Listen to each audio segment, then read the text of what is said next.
Hello guys, welcome to Abhishek Jha classes. आज हम लोग करने वाले हैं principle and practice of management का बहुत ही इंपॉर्टेंट चैप्टर जिसका नाम है प्लानिंग। प्लानिंग यूनिट 2 में पड़ता है।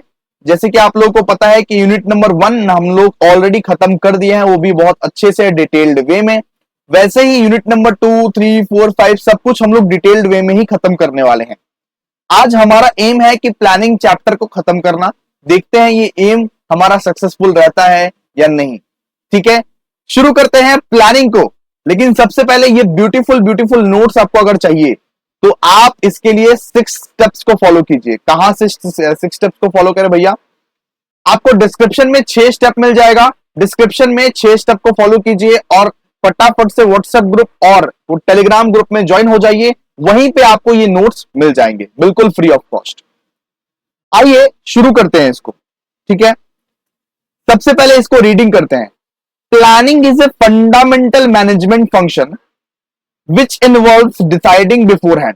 प्लानिंग का मतलब ही होता है कि मैं पहले से कुछ डिसाइड कर रहा हूं।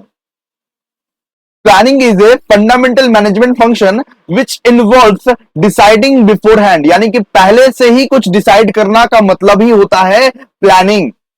और प्लानिंग में हम लोग क्या क्या डिसाइड करते हैं? What is to be done, इसको अच्छे से करना पड़ेगा। What is to be done, when is to be done, how is to be done and who is going to be do it. मतलब कि क्या करना है, कैसे करना है, कब करना है और कौन इसको करेगा। यही चीज तो हम लोग प्लानिंग में डिसाइड करते हैं। सिंपल सा बात है। तो पूरा का पूरा एक प्रॉपर डेफिनेशन में आप लोग क्या लिख सकते हैं एग्जामिनेशन में? दोस्तों देखिए, इसको ध्यान दीजिए। प्रॉपर डेफिनेशन में क्या लिख सकते हैं एग्जाम में? सबसे पहले स्टार्टिंग कीजिएगा दोस्तों। Planning is a fundamental management function which involves deciding beforehand what is to be done, when is to be done, how is to be done and who is going to be do it। Simple सा बात है। इसके बाद एक महान इंसान ने भी एक डेफिनेशन दिया है, उसको भी हम लोग पढ़ ही लेते हैं। सेम सेम ही डेफिनेशन है लेकिन फिर भी पढ़ लेते हैं। According to Koontz and O'Donnell, planning is deciding in advance. Planning मतलब क्या हो गया? Deciding in advance what to do, how to do, when to do and who is going to do it। It bridges the gaps between where we are and where we want to go। मतलब same same ही बात बोला है कि planning का मतलब ही होता है कि deciding in advance what is, मतलब what to do, how to do, when to do and who is going to be do it. ठीक है, and it bridges the gap between where we are and where want to go. मतलब कि हम लोग कहां पे है और हम लोग क्या पाना चाहते हैं, उसके बीच में एक गैप को ब्रिज करता है प्लानिंग। ठीक है, क्लियर है? आप लोग समझ गए होंगे प्लानिंग का पूरा डेफिनेशन। इस पैराग्राफ को आप लोग पढ़ सकते हैं पूरा का पूरा, लेकिन मैं बोलूंगा कि डेफिनेशन के तौर पर सिर्फ इतना ही पढ़ना है। जितना हम पढ़ा रहे हैं उतना ही पढ़ना है डेफिनेशन के तौर पर। ठीक है, आइए नेक्स्ट चलते हैं। अभी इंपॉर्टेंस ऑफ प्लानिंग। प्लानिंग के क्या क्या इंपॉर्टेंस है? सबसे पहला importance, it help manager to improve future performance by establishing objective and selecting a course of action for the मतलब कि benefit of the organizations। मतलब प्लानिंग मैनेजर्स को बड़ा हेल्प करता है कि वो लोग फ्यूचर में कैसे परफॉर्म करेगा, फ्यूचर में कैसे वो ऑब्जेक्टिव को एस्टैब्लिश करेगा, फ्यूचर में कैसे वो कौन से कोर्स ऑफ एक्शन को सिलेक्ट करेगा, उस मतलब कि तौर से मैनेजर को प्लानिंग बहुत ज्यादा हेल्प करता है। ठीक है, it helps manager to improve the future performance by establishing objectives and selecting a course of action for the benefit of the organization। इसके बाद प्लानिंग का ऑब्जेक्टिव है, मतलब इंपॉर्टेंस है, इट मिनिमाइजेस रिस्क। यानी कि प्लानिंग अगर तुम करोगे ना तो रिस्क थोड़ा सा मिनिमम रहेगा। रिस्क क्या रहेगा जी? मिनिमम रहेगा, क्योंकि आप लोगों ने पूरा डिटेल्ड प्लानिंग किया है। एंड अनसर्टेनिटी, रिस्क पूरा रिमूव नहीं हो जाएगा लेकिन रिस्क थोड़ा हद तक कम जाएगा। It minimises risk and uncertainty by looking ahead into the future। Okay, इसको याद करना है, चाहे तो इसको आप कॉपी में भी लिख सकते हैं बाबू। देखिए, कॉपी में जितना जितना लिखिएगा उतना उतना आपको याद होता रहेगा। इसके बाद देखिए, it facilitates the coordination of activity. यानी कि एक एक्टिविटी दूसरे एक्टिविटी के साथ कोऑर्डिनेट होगा। सिंपल सा बात है, अगर प्लानिंग करेंगे तो सही तरीके से सीक्वेंस से काम चलेगा। सबसे पहले मैन्युफैक्चरिंग होगा, उसके बाद उस मैन्युफैक्चरिंग का यहाँ पे लाइक सेल्स प्रमोशन होगा, मार्केटिंग किया जाएगा, उसके बाद सेल्स होगा, इसके बाद आफ्टर सेल सर्विस होगा। तो पूरे के पूरे एक्टिविटीज को कोऑर्डिनेटिंग करना सारे के सारे एक्टिविटीज को एक साथ सीक्वेंस वे में मिलाना है ना। This reduces overlapping among activity and eliminated unproductive work. तो अनप्रोडक्टिव वर्क नहीं कर पाएंगे अगर हम लोग कोऑर्डिनेशन ऑफ एक्टिविटीज पर ज्यादा ध्यान दें। So planning facilitates the coordination of activities. Next है, it states in advance what is to be done in future, so इस मतलब कि प्रोवाइड्स डायरेक्शन फॉर एक्शन। यानी कि प्लानिंग पहले से ही बता देता है कि हमें फ्यूचर में क्या करना है। प्लानिंग का सबसे बड़ा इंपॉर्टेंट बात यही है कि प्लानिंग पहले से ही बता देता है कि हमें फ्यूचर में क्या करना है, मतलब कि फ्यूचर के लिए वो डायरेक्शन दे देता है कि तुमको फ्यूचर में क्या करना है ना। इसके बाद it uncovers and identifies future opportunities and threat. यानी कि कोई फ्यूचर में अपॉर्चुनिटी आने वाला है, कोई फ्यूचर में आपके पास अपॉर्चुनिटी आने वाला है, सबसे पहले ही वो आइडेंटिफाई कर देगा। देख ले बेटा, ये अपॉर्चुनिटी तेरे पास आएगी, तुम इसको ग्रैब करेगा तो तुम सक्सेसफुल बनेगा। और कोई थ्रेट भी आने वाला है तो सबसे पहले आपको वो लाइक ये कर देगा, मतलब कि सावधान कर देगा। अपॉर्चुनिटी आने वाला है फिर भी सावधान करेगा, थ्रेट आने वाला है फिर भी सावधान करेगा। उस हिसाब से आप अपना काम करोगे, है ना। तो प्लानिंग ये सब हेल्प करता है। इसके बाद it set out standard on controlling, like कैसे कंट्रोल करना है उस हिसाब से स्टैंडर्ड भी बनाता है। प्लानिंग कैसे कंट्रोल करना है उस हिसाब से स्टैंडर्ड भी बनाता है। It compares actual performance with the standard performance, है ना। तो ये सारे इंपॉर्टेंस है, ये कॉपी में आप लोग लिख लीजिए, ठीक है। आइए अब पढ़ते हैं कैरेक्टरिस्टिक्स ऑफ प्लानिंग। अब पढ़ते हैं कैरेक्टरिस्टिक्स ऑफ प्लानिंग, ठीक है। आइए शुरू करते हैं। सबसे पहले managerial function. Planning is the first and foremost managerial functions provide for the base other functions of the management है। सबसे पहले तो प्लानिंग ही आता है। अगर तुम प्लानिंग नहीं करोगे तो कोई भी फंक्शंस यहां पे परफॉर्म नहीं कर पाएगा तुम।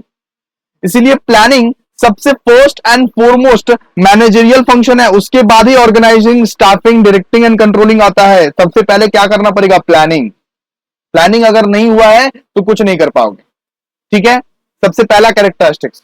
दूसरा, गोल ओरिएंटेड। प्लानिंग तुम्हें तुम्हारा फर्म का जो ऑब्जेक्टिव रहता है उसे अचीव करने में हेल्प करता है। It focuses on defining the goals of the organisation. Goals, organisation के गोल्स को अचीव करने में प्लानिंग का सबसे मतलब कि बड़ा महत्व है।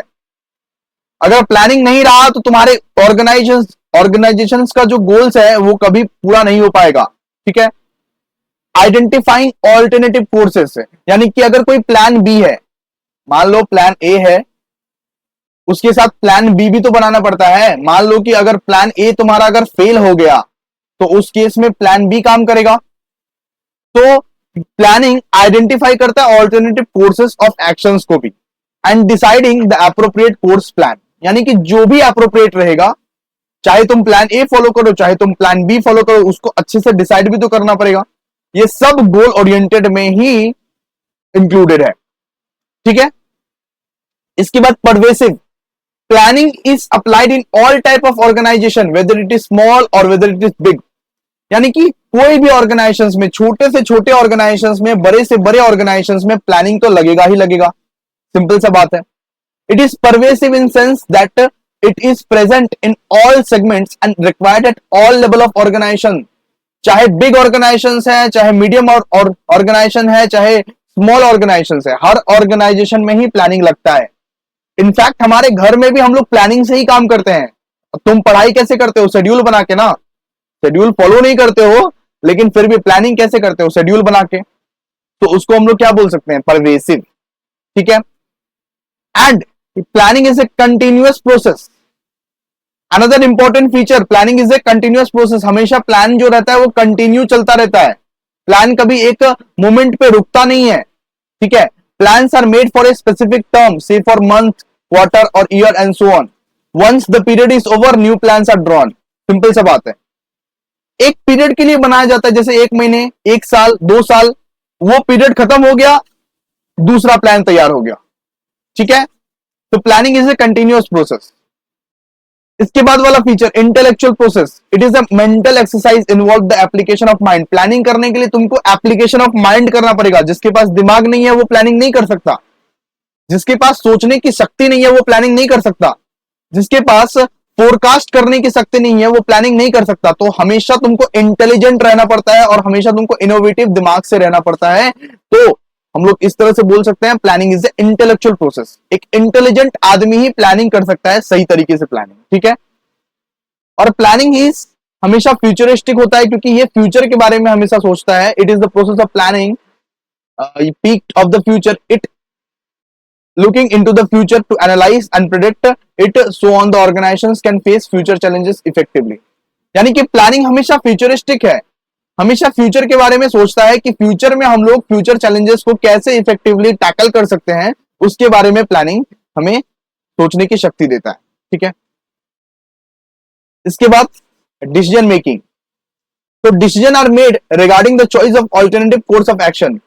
Choice of alternative course of action क्या होता है? जैसे कि मैंने तुमको बताया प्लान ए रहता है और प्लान बी रहता है और एक है प्लान सी। अब तुमको इनमें से तो चूज करना पड़ेगा ना, तुम कौन से प्लान को फॉलो करना चाहते हो। तुम प्लान ए के सारे डिटेल में एकदम स्टडी करोगे, प्लान बी को भी डिटेल में स्टडी करोगे, प्लान सी को भी डिटेल में सही मतलब कि स्टडी करोगे। इसके बाद तुमने यहां पे डिसाइड किया कि प्लान बी को हमें सिलेक्ट करना है। तो selecting the appropriate alternative courses of actions is called decision making। Simple सा बात है, कौन सा कोर्स ऑफ एक्शन तुम्हारे गोल्स को अचीव करने में हेल्प करेगा। सो प्लानिंग का बहुत बड़ा रोल होता है डिसीजन मेकिंग पर भी। The alternative chooses should be best among all, यानी कि बेस्ट रहना चाहिए। सिंपल सा बात है, जो तुमने चूज किया है वो बेस्ट रहना चाहिए with the least number of the negative and the highest number of positive outcomes, यानी कि नेगेटिव उसमें बहुत कम हो और पॉजिटिव बहुत ज्यादा हो, है ना। आइए फिर शुरू करते हैं नेक्स्ट। अब हम लोग पढ़ेंगे steps involved in planning. Steps involved in planning यानी कि प्लानिंग करने के लिए कौन कौन से स्टेप्स का तुमको फॉलो करना पड़ेगा वो हम लोग पढ़ेंगे अब। आइए सबसे पहले देखिए क्या करना पड़ता है। सबसे पहले हम लोग एनालाइजिंग अपॉर्चुनिटी, यानी कि अपॉर्चुनिटी को पहले एनालाइज करेंगे कि हमारे पास क्या क्या अपॉर्चुनिटी है, क्या कौन सा चीज कर सकते हैं, कौन सा बिजनेस कर सकते हैं। सबसे पहले तो बिजनेस को अपॉर्चुनिटी को तुमको एनालाइज करना पड़ेगा। इसके बाद अपने ऑब्जेक्टिव्स को सेट करना पड़ेगा। ये चार्ट को आप लोग बड़ा ध्यान से देखिए। सबसे पहले हम लोग क्या करते हैं, एनालाइजिंग अपॉर्चुनिटीज। इसके बाद अपने ऑब्जेक्टिव्स को सेट करना पड़ेगा, तुम्हारा उद्देश्य क्या है। इसके बाद डेवलपिंग प्रेमाइसिस, एक प्रेमाइसिस बनाओ जहां पे तुम करने वाले हो वो मतलब कि बिजनेस, जहां पे वो बिजनेस करने वाले हो उस बिजनेस करने के लिए एक लैंड तो होना चाहिए, एक जगह तो होना चाहिए, वो प्रेमाइसिस बनाओ। इसके बाद ऑल्टरनेटिव्स को डेवलप करो, यानी कि प्लान्स को सेलेक्ट करो, कितने प्लान्स को तुम करोगे। जैसे plan A, plan B, plan C. मान लो कि हमारे पास 3 प्लान है तो इसको बोलते हैं आइडेंटिफाइंग ऑल्टरनेटिव। इसके बाद इवेल्युएटिंग ऑल्टरनेटिव, ठीक है, इवेल्युएटिंग ऑल्टरनेटिव। इस ऑल्टरनेटिव्स को मतलब इवेल्युएट करो, डिटेल्ड में स्टडी करो इसको, यानी कि प्लान ए को डिटेल में स्टडी किए, प्लान बी को भी डिटेल में स्टडी किए और प्लान सी को भी डिटेल में स्टडी किए। इसको बोलते हैं इवेल्युएटिंग ऑल्टरनेटिव्स। इसके बाद इनमें से स्टडी करने के बाद इनमें से जो तुमको बेस्ट लगा उसको सेलेक्ट करो। सिंपल सा बात है। मान लो कि मैंने प्लान बी को सिलेक्ट कर लिया क्योंकि मेरे को प्लान बी अच्छा लगा, प्लान बी मुझको बेस्ट लगा तो मैंने प्लान बी को सिलेक्ट कर लिया। तो इसको ही मैं बोलूंगा सेलेक्टिंग एन ऑल्टरनेटिव। इसके बाद सेलेक्ट करने से तो सिर्फ नहीं होगा, प्लान बी को अब इंप्लीमेंट करो। प्लान बी के मुताबिक सारा का सारा जो प्लान्स बनाए हो उसको रियल लाइफ में इंप्लीमेंट करो, है ना। इसके बाद उसको रिव्यू करो। लास्ट में जो कंट्रोलिंग वाला फंक्शन आता है, कंट्रोलिंग वाला फंक्शन मतलब क्या हो गया, रिव्यू। उसको रिव्यू करो कि ये प्लान्स एकदम सही मुताबिक चल रहा है कि नहीं चल रहा है। समझा क्या? चलो तो ये जो चार्ट है, ये चार्ट को एक बार वापस से ओवरव्यू कर लो। सबसे पहले क्या करते हैं, एनालाइजिंग अपॉर्चुनिटीज। इसके बाद अपॉर्चुनिटीज को देखते हुए तुमको अपने ऑब्जेक्टिव्स को सेट करने पड़ेंगे। इसके बाद जहां पे तुम ये बिजनेस करने वाले हो, जहां पे तुम ये धंधा करने वाले हो, उस प्रेमाइसिस को बनाओ, डेवलपिंग प्रेमाइसिस। इसके बाद identifying alternatives, plan A, plan B, plan C, कितने प्लान्स बनाने वाले हो, ऑल्टरनेटिव्स बनाओ। सिर्फ एक ही प्लान बनाओगे उससे तो काम नहीं चलेगा। इसके बाद ये प्लान्स को डिटेल्ड में स्टडी करो। जैसे प्लान ए तुमने चूज किया तो प्लान ए को पूरा डिटेल में स्टडी करो, प्लान बी को तुम डिटेल में स्टडी करो, प्लान सी को तुम डिटेल में स्टडी करो। इसके बाद क्या करना पड़ेगा, सेलेक्टिंग एन ऑल्टरनेटिव, इसमें से तुमको बेस्ट जो मिल जाएगा। जैसे हमको प्लान बी मिल गया बेस्ट, हम प्लान बी को अब सेलेक्ट कर लिए, बोले कि नहीं नहीं अब प्लान बी के मुताबिक ही चलना है, बिकॉज प्लान बी ही हमको सक्सेस दिलवाएगा, इसमें पॉजिटिव आउटकम ज्यादा है, नेगेटिव आउटकम कम है। और इसके बाद क्या करना पड़ता है, इसके बाद करना पड़ता है सेलेक्टिंग एन ऑल्टरनेटिव के बाद इंप्लीमेंटिंग एक्शन प्लान।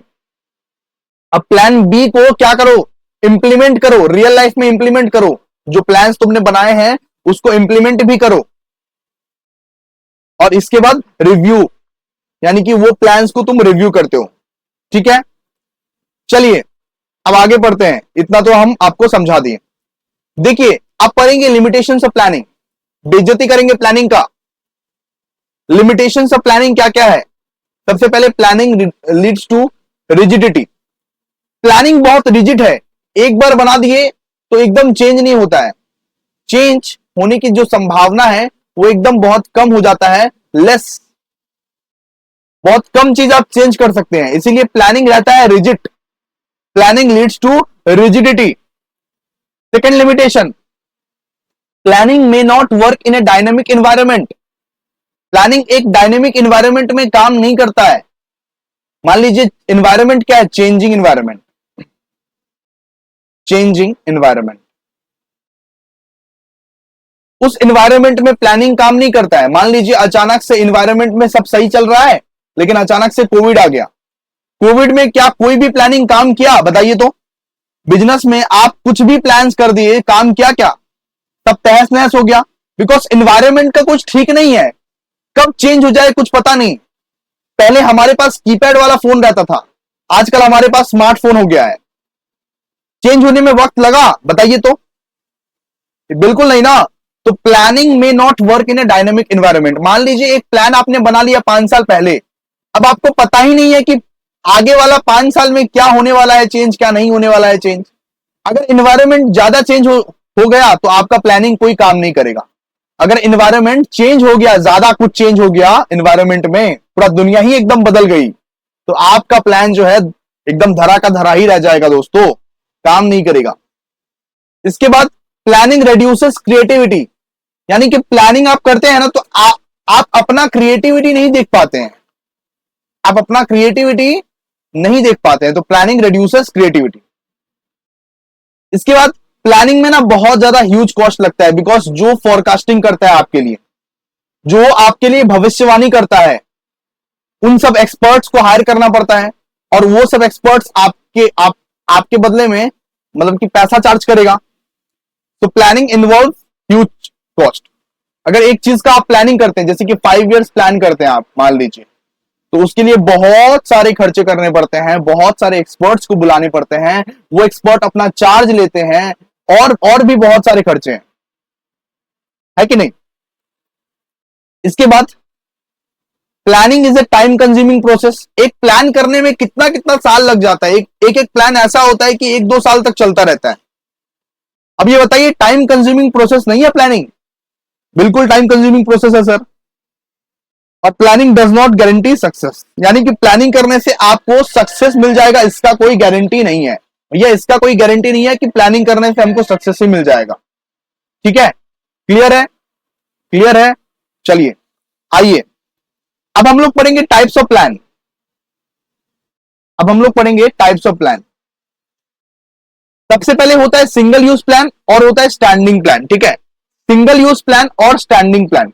अब हम सबसे पहले पढ़ते हैं सिंगल यूज प्लान क्या होता है। अब हम क्या पढ़ेंगे बाबू, सिंगल यूज प्लान किसको बोलते हैं। A single use plan is a develop for one time event और प्रोडक्ट, यानी कि एक बार ही बना लिए एक प्लान, उसको हम लोग बोलते हैं सिंगल यूज प्लान। एक बार ही अगर एक प्लान बनाएं, एक टाइम इवेंट के लिए प्लान बनाएं, मान लीजिए सिर्फ 1 साल के लिए प्लान बनाएं, और ये वन टाइम है, सिर्फ एक बार प्लान बना लिए, वो प्लान खत्म हुआ, बस खत्म हो गया कहानी। उसको हम लोग बोलते हैं सिंगल यूज प्लान। एक पेन को यूज करते थे आप लोग, लिखो फीको पेन, जहां पे क्या होता था, वो 3-4 रुपए का मिलता था, उसको आप लोग लिख लिए, बस उसको लिख के फेंक दिए, उसमें कोई रिफिल विफिल नहीं होता था। बिल्कुल उसी तरह है सिंगल यूज प्लान, यानी कि आप सिर्फ एक बार यूज करो उसको, एक बार यूज करो। क्लियर है? Such a course of action is not likely to be repeated in future, यानी कि कोई फ्यूचर में इसको रिपीट नहीं करेगा। सिंगल यूज प्लान एक ही बार यूज किया जाता है। They are not recurring situation. ठीक है? The duration of a plan में depends upon the tyre of the product. It may span of week और ए मंथ। एक वीक का भी हो सकता है, एक मंथ का भी हो सकता है, सिंपल सा बात है। वो सिंगल यूज प्लान है। ठीक है? ए प्रोजेक्ट में sometimes be only for one day, यानी कि कभी कभी क्या होता है, एक दिन के लिए भी सिंगल यूज प्लान होता है। एक दिन का प्लान बना दिए, ठीक है, वो दिन गया, वो प्लान भी गया। तो इसमें क्या क्या रहता है? This consist of details including the names of employees who are responsible for doing the jobs and contributing the single use plan. मतलब उस एम्प्लॉइज लोग का नाम रहेगा जिस एम्प्लॉइज लोग पे निर्भर है वो प्लान, है ना? ठीक है, तो सिंगल यूज प्लान का आप लोग समझ गए, इतना तक ही आप लोग लिखिएगा। जितना पॉइंट्स आप लोगों को समझ में आएगा एग्जाम में, उतने पॉइंट्स आप लोग लिख सकते हैं। ठीक है? मोटा मोटा बात अगर ये बोले कि सिंगल यूज प्लान क्या होता है, तो a single use plan is develop for a one time event और प्रोजेक्ट, यानी कि सिर्फ एक बार के लिए वो प्लान बनाया जाता है। वो दिन गया या वो पीरियड गया, बस खत्म हो गया, वो प्लान खत्म हो गया। Such a course of action is not likely to be repeated in future. Future में वो रिपीट नहीं होता है और नॉन रिकरिंग सिचुएशन है, ये वापस रिकर नहीं होगा ये प्लान। ठीक है? इसके बाद स्टैंडिंग प्लान पढ़ते हैं। Standing plan is used for the activity that occur regularly over a period of time. एक प्लान को रेगुलरली आपको चलाना है, रेगुलरली आपको चलाना है, तो उसको हम लोग क्या बोलेंगे? Standing plan. एक प्लान को आपको रेगुलरली चलाना है, उसको हम लोग क्या बोलेंगे? Standing plan. ठीक है? It is designed to ensure that the internal operators of organisation run smoothly, यानी कि जो इंटरनल ऑपरेटर्स है ना, जो ऑर्गेनाइजेशन के विद इन द ऑर्गेनाइजेशन में काम करते हैं, जैसे एम्प्लॉइज हो गया, मैनेजर्स हो गया, वो लोग को ना रेगुलरली एक ही प्लान दिया जाता है और रेगुलरली उनको वो प्लान फॉलो करना पड़ता है टू लाइक इफेक्टिवली वो लोग आराम से वो प्लान्स को फॉलो करे और अचीव करे ऑर्गेनाइजेशन का गोल। इसीलिए सच ए plan greatly enhances the efficiency in routine decision making. It is usually developed once, but it modified from time to time to meet business needs are required. Standing plan includes जैसे कि policies हो गया, procedure हो गया, methods हो गया, rule हो गया, ये ना रेगुलरली चलते रहते हैं। रूल्स क्या कभी ब्रेक होते हैं? बताइए तो, नहीं ना। रूल्स हमेशा रेगुलरली चलते रहते हैं। एक दिन अगर रूल्स रहा तो दूसरा दिन भी वही सेम रूल फॉलो करना पड़ेगा, तीसरा दिन वो भी सेम रूल फॉलो करना पड़ेगा। तो मेथड्स भी सेम। अगर एक दिन आप मेथड फॉलो कर लिए तो दूसरा दिन भी सेम मेथड फॉलो करना पड़ेगा। उसके बाद की मतलब की प्रोसीड्योर भी सेम, है ना? तो स्टैंडिंग प्लान का आप इतना तक लिख सकते हैं। फटाफट से कॉपी में लिख लीजिए, मैं बोलूंगा नोट्स बनाइए, नोट्स बना के आप लोग को ज्यादा अच्छे से प्रिपेयर हो जाएगा। ठीक है? स्टैंडिंग प्लान आप लोग समझ गए, आई होप। चलिए अब हम लोग पढ़ते हैं ऑब्जेक्टिव, पॉलिसीज, प्रोग्राम, ये सब पढ़ते हैं। ठीक है? आइए चलिए। Based on what plan to achieve, plans are classified, यानी कि प्लानिंग को हम लोग क्लासिफाई कर सकते हैं objective, strategy, policy, procedure, method, rule, programme, budget. इसके बारे में पढ़ते हैं। ऑब्जेक्टिव क्या होता है, स्ट्रैटेजी क्या होता है, पॉलिसी क्या होता है, प्रोसीड्योर क्या होता है, मेथड क्या होता है, रूल क्या होता है, प्रोग्राम, बजट क्या होता है, इसके बारे में एक एक करके डिटेल में पढ़ेंगे। आइए शुरू करते हैं। सबसे पहले पढ़ते हैं ऑब्जेक्टिव। ऑब्जेक्टिव किसको बोलते हैं? देख लो, 2-2 मार्क्स के आ सकते हैं, फिर ये मत बोलना कि भैया आपने बताया नहीं। 2 मार्क्स 3 मार्क्स में आ सकते हैं ये सब। ठीक है? The first step is planning is setting objective. Planning का पहला स्टेप ही होता है कि पहले ऑब्जेक्टिव को सेट करो। ऑब्जेक्टिव मतलब किसको बोल सकते हैं? Objective therefore can be set to be desired future position that the management would like to reach, यानी कि ऑब्जेक्टिव मतलब गोल सेट करना। मैं कहां पहुंचना चाहता हूं। जैसे कि तुम्हारा ऑब्जेक्टिव क्या होना चाहिए, अभी बीकॉम एग्जाम्स में मुझको 90% लाना है, ये ऑब्जेक्टिव है तुम्हारा। Objective are very basic to the organisations and they are defined as and when the management seeks to achieve by its operations. Objective मतलब क्या है कि एक लिमिट तक मैं सोच के रखूंगा कि लाइक उस दिन, उस पर्टिकुलर डे मुझे क्या अचीव करना है, मुझे अपने ऑर्गेनाइजेशंस को क्या, किस जगह पे पहुंचाना है, उसको हम लोग बोल सकते हैं ऑब्जेक्टिव, यानी कि गोल्स को फ्रेम करना। ठीक है, क्लियर है। अब स्ट्रैटेजी पढ़ते हैं। स्ट्रैटेजी क्या होता है? Strategy provides the broad contours of the organisational business. It will refer the future decisions defining the organisations, यानी कि ऑर्गेनाइजेशंस के फ्यूचर डिसीजंस को यहां पे डिफाइन करते हैं, स्ट्रैटेजी बनाते हैं।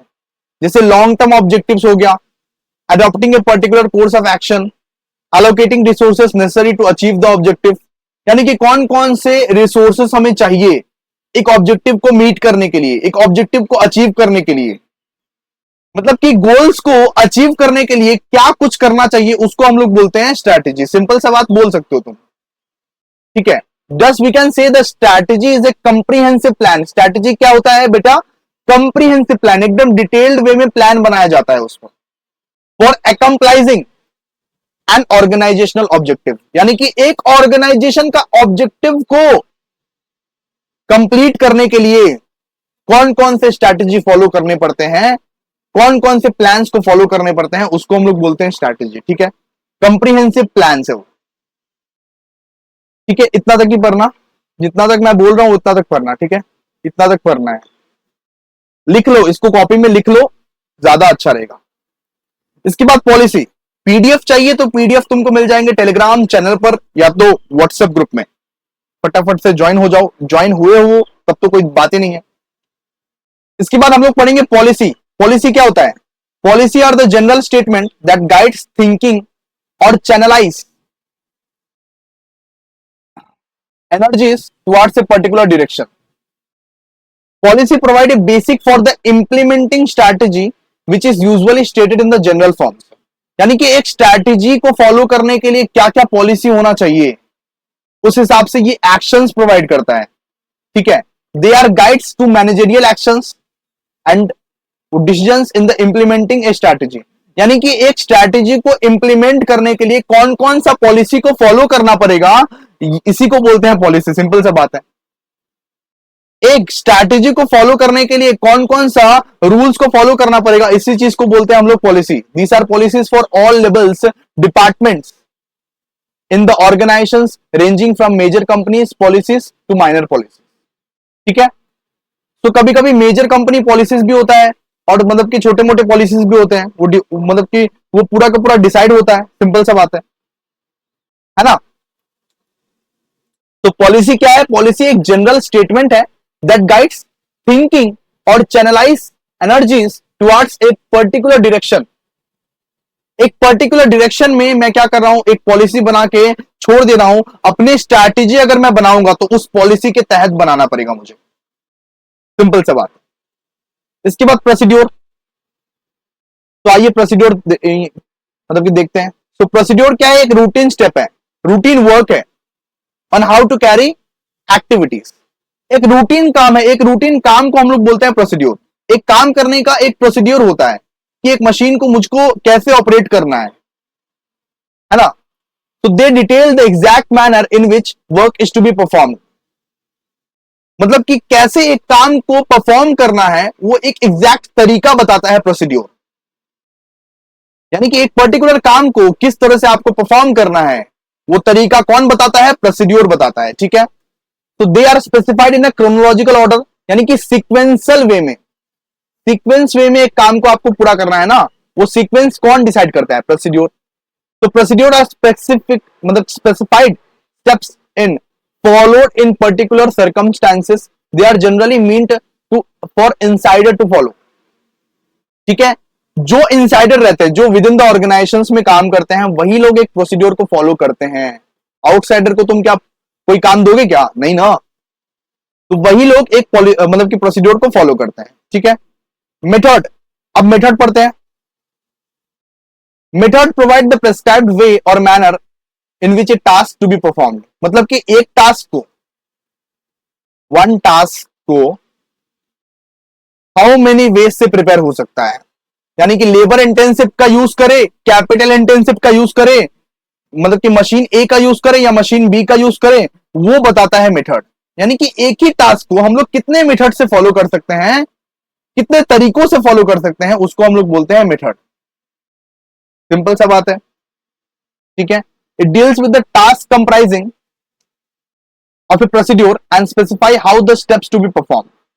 इसके बाद रूल्स का अगर बात करें तो rules are specific statement that informs what is to be done. Rule क्या बताता है कि क्या करना है, क्या करना है।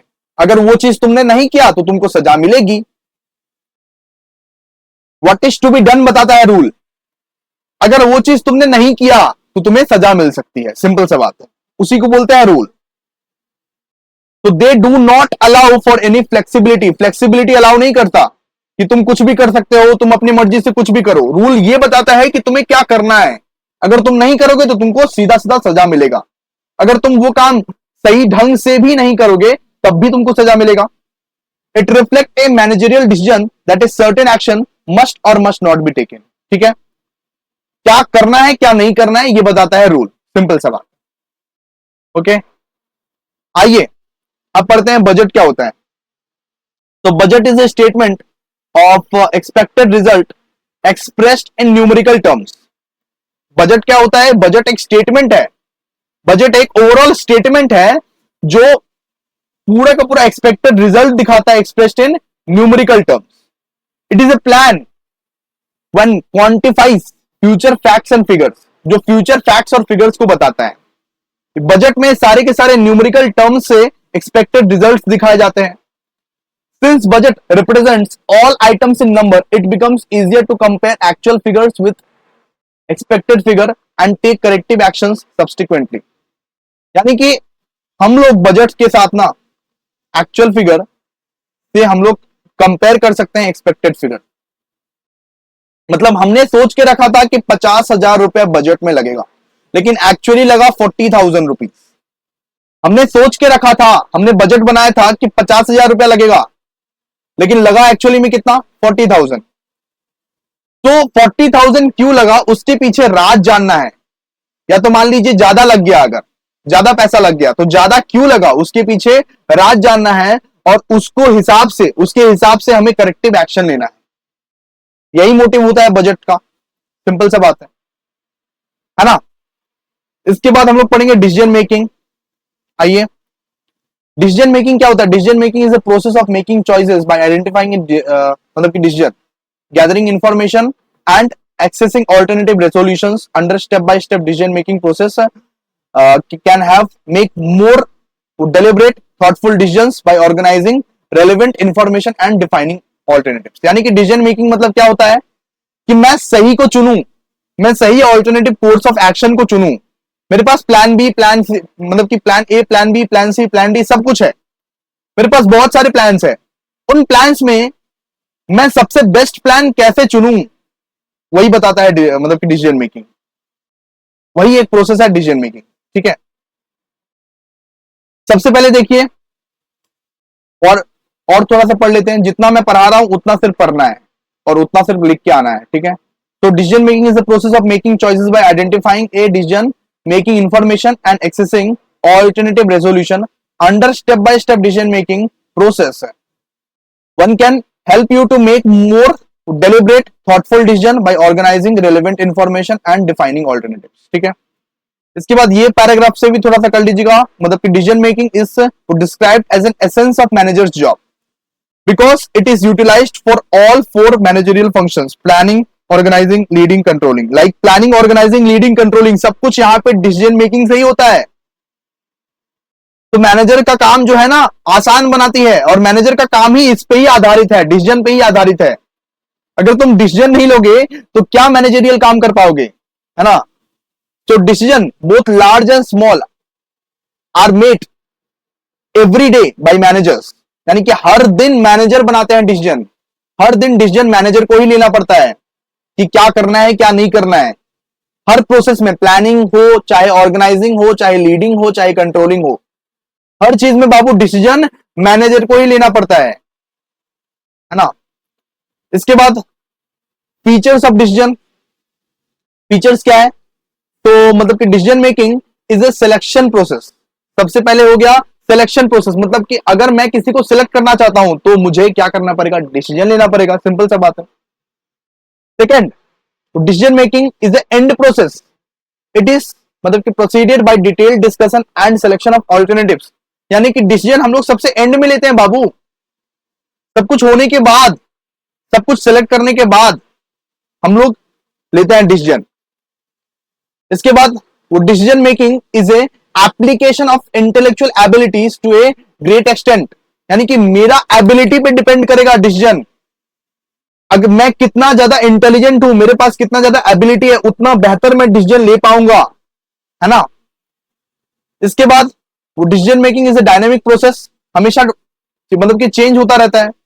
आज मैं कुछ और डिसीजन लूंगा, लेकिन दूसरा व्यक्ति अगर मतलब कि मेरे प्लेस में बैठा हुआ है तो उसका थॉट प्रोसेस अलग होगा, वो कुछ और डिसीजन ले सकता है। वो डायनेमिक प्रोसेस है डिसीजन मेकिंग, ठीक है।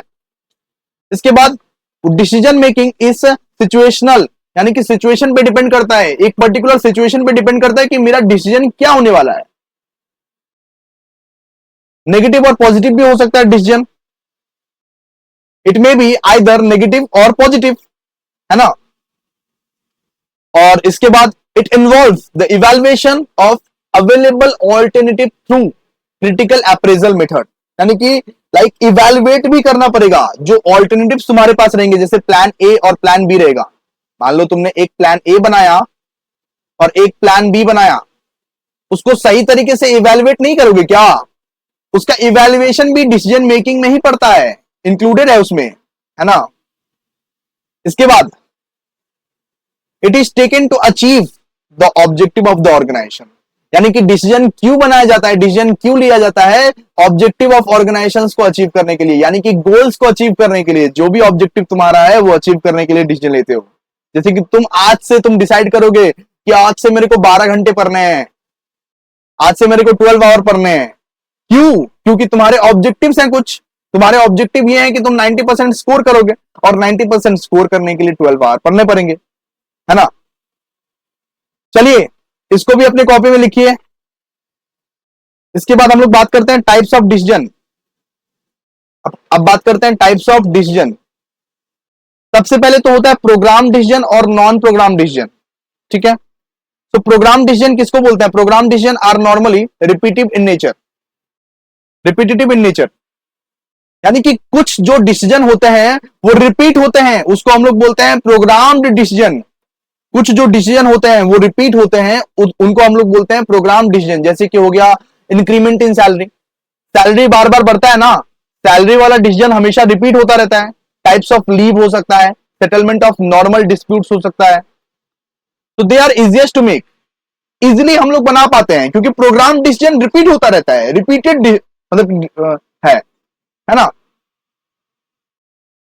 तो manager in dealing with such issues of routine nature usually follow the established procedure. एक मतलब कि एक पर्टिकुलर प्रोसीड्योर को फॉलो करता है, बिकॉज हर बार ही तो हमको यहां पे लेना पड़ता है डिसीजन। इसके बाद on the other hand non program decisions are different in that. अब बात करते हैं नॉन प्रोग्राम डिसीजन क्या होता है। दैट आर नॉन रूटीन, जो रिपीट नहीं होता है उसको हम लोग क्या बोल सकते हैं? Non program decision. Program decision हमेशा रिपीट होता है, नॉन प्रोग्राम डिसीजन रिपीट नहीं होता है, simple. So non-program decision are different in that they are non-routine in nature. यानी कि non-program decision non-routine रहता है. They are related for some exceptional situation. Exceptional situation for which there are no established method of handling such thing. यानी कि कोई भी इसके लिए मेथड नहीं बनाया गया है कि कैसे इस डिसीजन को लेना है, ठीक है। तो अचानक से कुछ एक्सेप्शनल मतलब कि सिचुएशंस आ गया, उस सिचुएशंस पे आपको अगर कुछ लेना है डिसीजन, तो उसको हम लोग क्या बोल सकते हैं? Non program decision. For example issue relating to the handling of serious industrial relation problem, ये एकदम रेयरली वाला सिचुएशंस आ गया, इसको हम लोग क्या बोल सकते हैं? नॉन प्रोग्राम डिसीजन, ठीक है। इंक्रीजिंग कंपटीशन, यानी कि कंपटीशन बढ़ रहा है, अब क्या करें, अब कौन सा डिसीजन ले, इसके लिए क्या कुछ तुमने इस्टेब्लिश किया है कोई मतलब कि मेथड, नहीं ना। इसके बाद ग्रोइंग, ये पब्लिक हॉस्टिलिटी। अब बात करेंगे हम लोग नेक्स्ट का, तो प्रोग्राम और नॉन प्रोग्राम आपको क्लियर हुआ कि नहीं। सिंपल सा बात है भैया कि प्रोग्राम डिसीजन रिपीटिव होता है, जो बार बार रिपीट होता रहता है, और नॉन प्रोग्राम डिसीजन रिपीट नहीं होता है, रूटीन एक्टिविटी वो हमारा नहीं है ना, सिंपल। इसको एक बार लिख लीजिएगा कॉपी में। इसके बाद बात करते हैं operational and strategic decision. Operational and strategic decision, operational और tactical decisions related to the present. The primary purpose is to achieve high degree of efficiency in the company on ongoing operations, यानी कि company में जो भी काम चल रहे हैं, कंपनी में जो भी काम चल रहे हैं उस पे अगर आपको डिसीजन लेना है तो उस पे डिसीजन लेने के लिए आपको कौन सा डिसीजन लेना पड़ेगा, ऑपरेशनल डिसीजन। ऑपरेशनल डिसीजन मतलब क्या होता है कि मेरे कंपनी में जो काम चल रहे हैं उसको, उसकी एफिशिएंसी को मैं किस तरह से बढ़ा सकता हूं, ऑपरेशनल डिसीजन लेके बढ़ा सकता हूं, ठीक है। ऑपरेशनल डिसीजन का एग्जांपल हो गया बेटर वर्किंग कंडीशन जैसे हो गया, इसके बाद इफेक्टिव सुपरविजन हो गया, बेटर मेंटेनेंस ऑफ इक्विपमेंट हो गया, यानी कि मेरे ऑर्गेनाइजेशंस में जो काम चल रहे हैं वो और बेहतर हो जाए, और बेहतर वर्किंग कंडीशन मिल जाए, और बेहतर सुपरविजन मिले, इस तरह का जो डिसीजन होता है उसको हम लोग क्या बोलते हैं, ऑपरेशनल डिसीजन। क्या बोलते हैं, ऑपरेशनल डिसीजन, ठीक है। चलिए, ऑन द अदर हैंड अब पढ़ते हैं हम लोग, on the other hand expanding the scale of operation, entering raw market, changing the product mix are strategic in nature. Strategic मतलब कि स्ट्रैटेजिक डिसीजन क्या होता है कि मैं क्या कर रहा हूं, अपने लाइंस को एक्सपांड कर रहा हूं, अपने बिजनेस को एक्सपांड कर रहा हूं, न्यू मार्केट में घुस रहा हूं, हम लोग अपने प्रोडक्ट को चेंज कर रहे हैं, तो उसको हम लोग क्या बोल सकते हैं, स्ट्रैटेजिक डिसीजन। भैया ऑपरेशनल डिसीजन क्या होता है, जो अभी फिलहाल मैं ऑपरेट करने में लगा रहा हूं, जैसे कि बेटर वर्किंग कंडीशन हो गया, इफेक्टिव सुपरविजन में दे रहा हूं, बेटर मेंटेनेंस ऑफ इक्विपमेंट हो गया, लेकिन मैं कुछ स्ट्रैटेजी वाला डिसीजन ले रहा हूं जहां पे पूरा तहस नहस हो जाए, स्ट्रैटेजी वाला डिसीजन ले रहा हूं, तो उसको मैं बोल रहा हूं स्ट्रैटेजिक डिसीजन। जैसे एग्जांपल हो गया कि न्यू मार्केट में मेरे को घुसना है, न्यू प्रोडक्ट बनाना है, स्केल ऑफ ऑपरेशंस को एक्सपांड करना है, अपने बिजनेस को एक्सपांड करना है, तो वो सब हो गया स्ट्रैटेजिक डिसीजन, ठीक है। तो ये सब आप लोग प्लीज लिख के कीजिएगा तो ज्यादा बेहतर रहेगा, लेकिन आपकी मर्जी। चलिए नेक्स्ट, आज ये पूरा चैप्टर को खत्म कर लेंगे, चिंता मत कीजिए। ऑर्गेनाइजेशनल एंड पर्सनल, आप पढ़ेंगे ऑर्गेनाइजेशनल एंड पर्सनल वो डिसीजंस, ठीक है। तो वो डिसीजंस मेकिंग बाय द मतलब कि manager in the ordinary course of business in the capacity of the मतलब कि managers relating to the organizational issues are organizational decisions. जैसे कि अगर मैं ऑर्गेनाइजेशनल इश्यूज पे कुछ अगर मतलब कि लेता हूं वो डिसीजन, तो उसको मैं बोलूंगा ऑर्गेनाइजेशनल डिसीजन। ऑर्गेनाइजेशनल इश्यूज पे लेता हूं डिसीजन, तो उसको मैं क्या बोलूंगा, ऑर्गेनाइजेशनल डिसीजन। और पर्सनल डिसीजन किसको बोलते हैं, अच्छा ऑर्गेनाइजेशनल का सबसे पहले एग्जांपल देख लीजिए, regarding introduction a new incentive system, transferring an employee, एक एम्प्लॉय को आपको ट्रांसफर करना है, reallocations of employee are taken by the manager to achieve certain objective. As against such decisions, मतलब कि managers do not take some decisions which are purely personal in nature. However, their impact may not exactly confine to their slates and they may affect the organizational also. तो personal क्या होता है, personal मतलब होता है कि मैं खुद के लिए डिसीजन ले रहा हूं, खुद के एम्प्लॉयज के लिए डिसीजन ले रहा हूं, तो उसको हम लोग बोल सकते हैं पर्सनल डिसीजन। लेकिन ऑर्गेनाइजेशनल डिसीजन क्या हो रहा है, मैं अपने ऑर्गेनाइजेशन को सोच के हमेशा लेता हूं डिसीजन, तो उसको बोलते हैं हम लोग ऑर्गेनाइजेशनल डिसीजन। और पर्सनल डिसीजन मतलब एक पर्टिकुलर एम्प्लॉय के ऊपर मैं अगर कुछ ले रहा हूं डिसीजन, तो उसको मैं बोलूंगा पर्सनल डिसीजन, ठीक है। इसके बाद individual and group, individual and group decisions, ठीक है। इंडिविजुअल क्या होता है, it is quite common that some decisions are taken by the manager individually.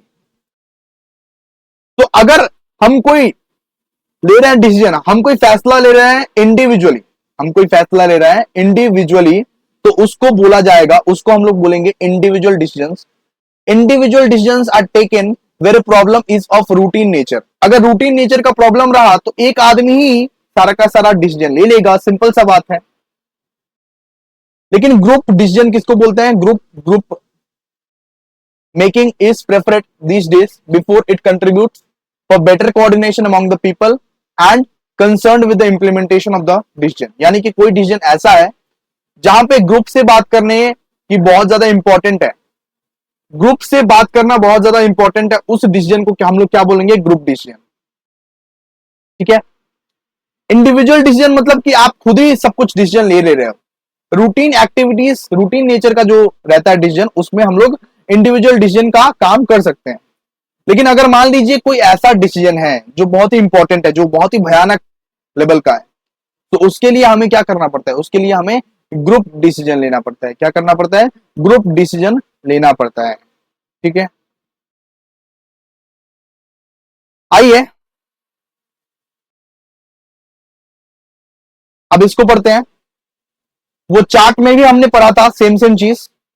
7 types of हमें वो डिसीजन लेने पड़ते हैं। ठीक है, तो the decision making process in 7 steps. सबसे पहले क्या? सबसे पहले हमें आइडेंटिफाई द प्रॉब्लम करना पड़ता है। प्रॉब्लम को आइडेंटिफाई कीजिए कि क्या प्रॉब्लम है। वो चार्ट में भी देखे थे हम लोग ने अभी। The first step is the decision making process is identifying the problem. सबसे पहला क्या है कि आपको आइडेंटिफाई करना है कि क्या प्रॉब्लम है और कैसे आप लोग सॉल्व कर सकते हो। To make a decision you must first the identify the problem, you need to solve.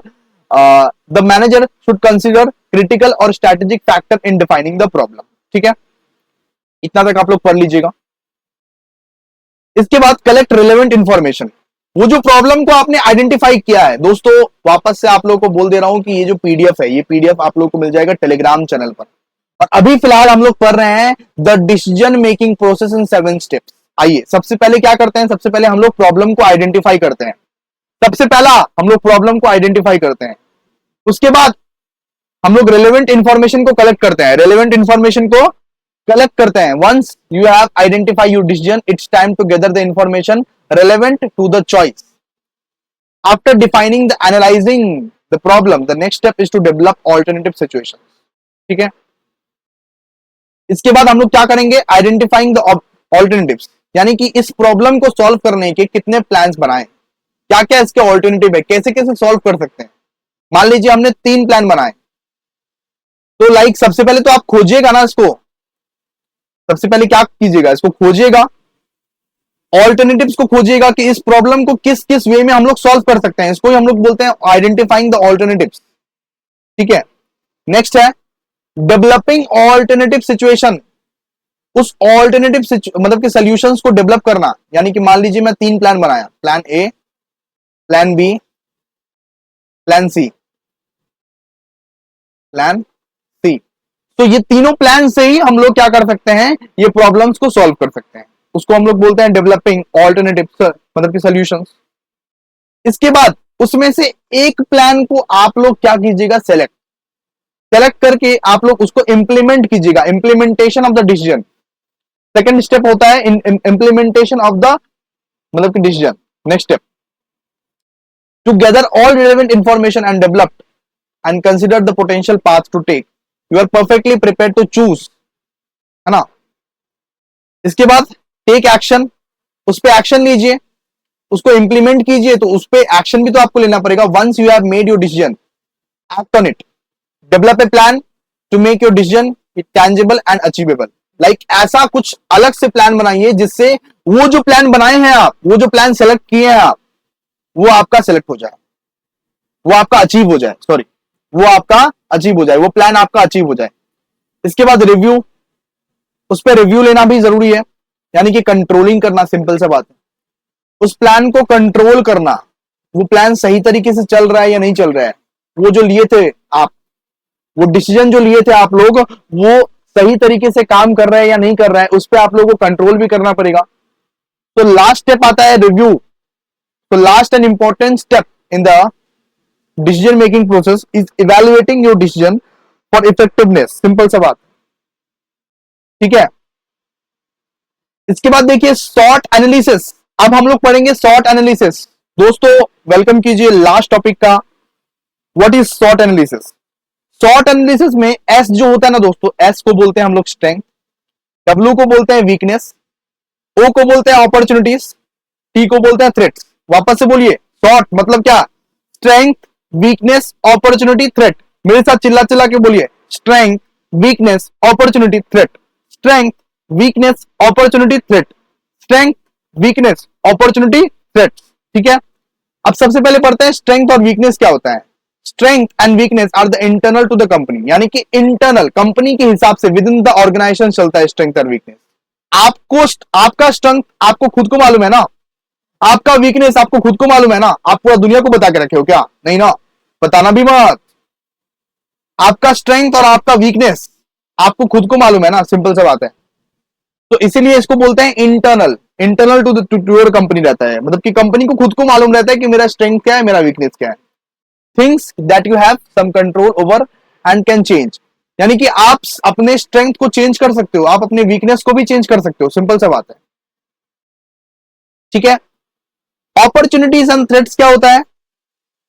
Opportunities और थ्रेट्स हमेशा एक्सटर्नल रहता है। देखिए एस डब्ल्यू जो होता है वो इंटरनल बोल सकते हैं इसको, और अपॉर्चुनिटी और थ्रेट ओटी जो होता है वो एक्सटर्नल रहता है। ठीक है, एक्सटर्नल रहता है। एक्सटर्नल को आप लोग चेंज नहीं कर सकते, एक्सटर्नल को आप लोग चेंज नहीं कर सकते, लेकिन इंटरनल को चेंज कर सकते। अपने अंदर का जो स्ट्रेंथ और वीकनेस है आप लोग उसको चेंज कर सकते हो। अपने वीकनेस पर काबू पाओ, अपने स्ट्रेंथ को और भी ज्यादा स्ट्रांग बनाओ, सिंपल सा बात है। लेकिन अपॉर्चुनिटी और थ्रेट्स जो होता है उसको आप चेंज नहीं कर सकते, लेकिन अपॉर्चुनिटी को ग्रैब कर सकते हो और थ्रेट्स से आप लोग लड़ सकते हो, है ना। तो things you are going on outside your company in the large market, like तुम्हारे कंपनी के बाहर क्या चल रहा है उसको बोलते हैं हम लोग अपॉर्चुनिटी और threats. You can take advantage of opportunities, जैसे कि जियो ने लिया था अपॉर्चुनिटीज। जियो ने एडवांटेज लिया था कि नहीं अपॉर्चुनिटी का? जियो को लगा कि 4G वाला जो मार्केट है वो मार्केट में बहुत ज्यादा लाइक एयरटेल मोनोपोली बना रहा था और बहुत ज्यादा ये पैसा लूट रहा था, इसीलिए जियो ने क्या किया, ले एकदम फ्री में, मतलब 2016 और 2017 में आया था तो एकदम फ्री में सिम बांटने लगा वो लोग, और ऐसा भूत चढ़ाया कि आजकल तो सब नसीबाज हो गए हैं फोन के, है ना। तो हमेशा आपको क्या करना चाहिए, अपॉर्चुनिटीज को ग्रैब करना चाहिए और हमेशा अपने आप को थ्रेट से बचाने चाहिए, थ्रेट से बचाने चाहिए। But you can change them, आप उसको चेंज नहीं कर सकते, सिंपल सा बात है। तो a short analysis organizes your top strength and weakness, opportunity and threat into an organized list, and it's usually presented in a simple 2x2 grid। ठीक है, सिंपल सा बात। तो देखिए शॉर्ट एनालिसिस भी देख लिए। शॉर्ट एनालिसिस मतलब अपने स्ट्रेंथ और वीकनेस पर काबू पाओ, अपॉर्चुनिटी को ग्रैब करो और थ्रेट से लड़ो, यही बोलता, मतलब यही बोलता है ना पूरा, यही इसका सार है, यही इसका सारांश है। तो दोस्तों पूरा का पूरा प्लानिंग चैप्टर समाप्त कर रही है हम लोग ने आज। अगले दिन ऑर्गेनाइजिंग से मीट करेंगे। यूनिट 2 एक क्लास में ही समाप्त हो गया, यूनिट 2 एक क्लास में ही समाप्त कर दिया।